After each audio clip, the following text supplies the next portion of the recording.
When I was in school, everybody was in a relationship in school. Everybody was in a relationship.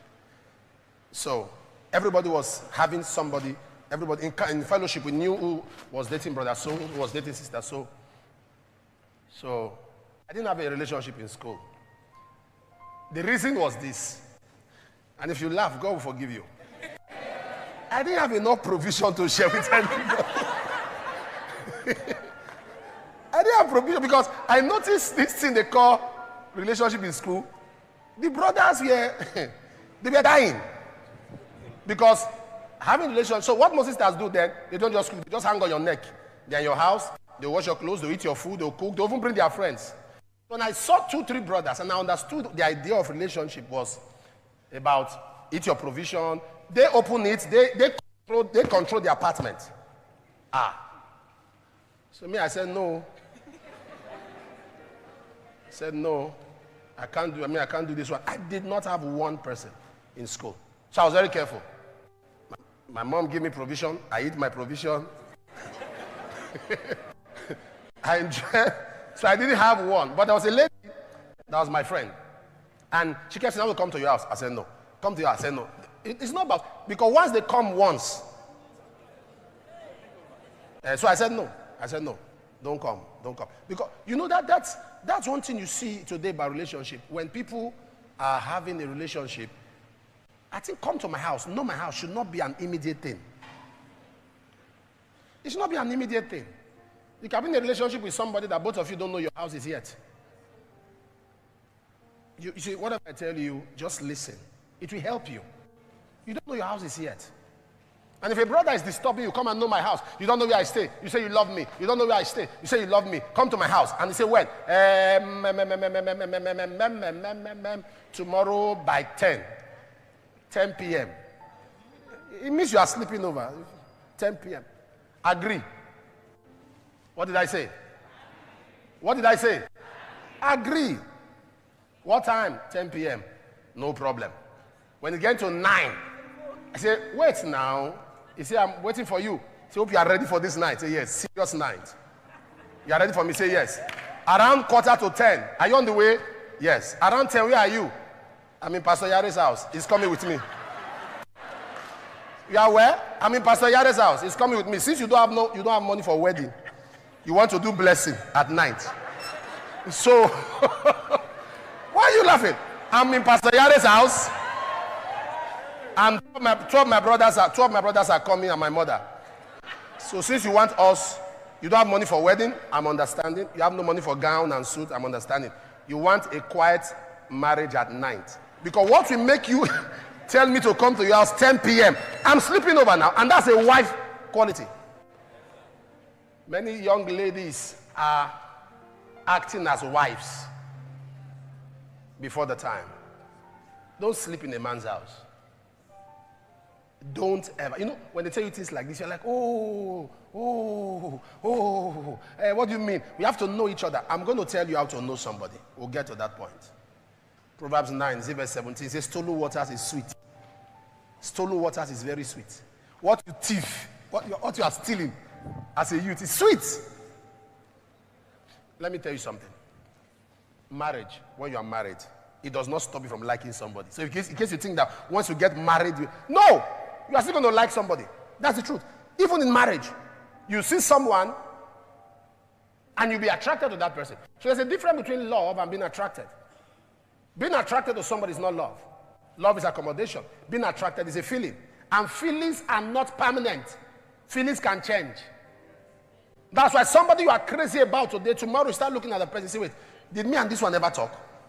You know what happened? Feelings have changed. Feelings can change, but love cannot change. So you now understand that feeling is not what? It's not love. It's not love. So let's get that clearly, that what you call love is not enough. You need to understand your ability to have a relationship. You know, I was reading something one time. Now, this is very funny. What I read shocked me. I found out from survey, because most times I do statistics, I read statistics, I read survey.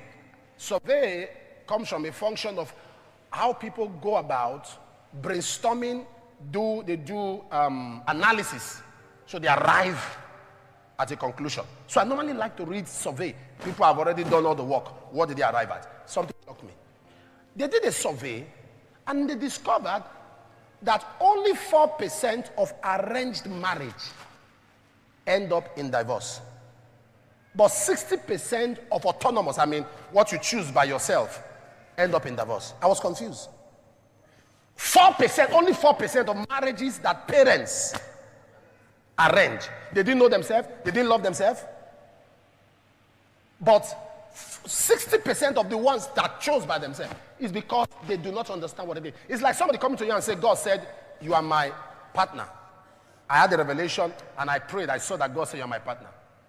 That should not be a negotiation power. You don't put that on the table. Whatever God told you is personal to you. God's wisdom is better than God's leading. Because the proof, God can speak to you that this is your partner, and yet both of you end up in divorce. Are you aware? God can speak to you, this is your partner, and both of you end up in divorce. Because after God tells you this is your partner, God will only lead you. But God will not teach you how to be responsible. The responsibility is up to you. How you are responsible. God said this is your partner. How you not treat the person is not up to God. God said this is your partner. How you not treat the person, the way you behave to the person is a function of knowledge. There are no bad people. When a marriage breaks, it's not because two people are bad. It's just that two people are not meant for each other. Or even if they are meant for each other, they are not in understanding of what is expected of each other. So they say, oh, that woman is bad. Oh, she has been divorced 3 times. So society begins to look down on her. Not because she's bad, but because she doesn't know much about marriage. Even if she does, she has not met people who are compatible to her. I don't know if you understand what I'm saying. She has not met people who are compatible to her. The people she meets, or the people he meets, are people who are all about themselves. You see, when I see people dancing on wedding, I'm looking at them, I'm confused. Do you know what you are entering? My father was a soldier. My mother was a policewoman. So I know a lot about the barrack. When they post somebody to northeast, the wife start crying. Start crying. Marriage is northeast. Marriage is northeast. When they post somebody to northeast, they start crying. When you are getting married, have you seen a soldier? They are sending you to war. And he's jubilating. I'm going to Sambisa. I'm going to die. I'm going to Sambisa. I'm going to die. That's what marriage is. Marriage is problem. 1 Corinthians 7:28. 1 Corinthians 7:28. Are we using the screen? But let's do message translation and TPT. 1 Corinthians 7:28.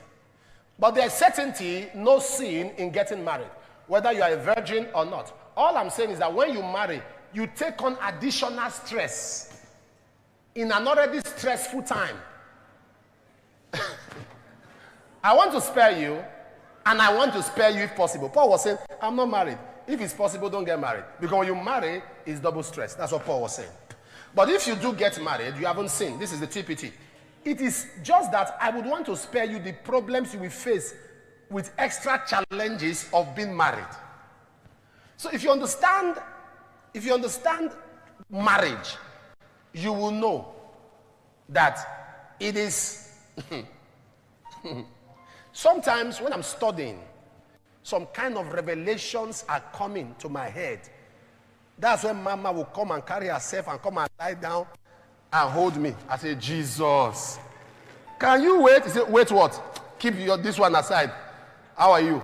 Hey! If you understand how to put pressure to get revelation from scriptures, you will know that there are certain revelations, once there's an interruption, it goes. Because for you to get revelation from scriptures, you must put pressure.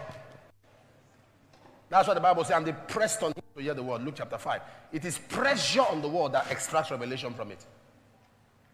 So when she just come like that, she say, I am studying. He said, study what? Keep this one. And you must understand that marriage, before God, is marriage before ministry. It's not ministry before marriage. Yes, it's marriage. How God sees it, marriage before ministry. And for a man, That's for the woman. As a man, when you grow up, it is money first before marriage, then before ministry. It's money first, money.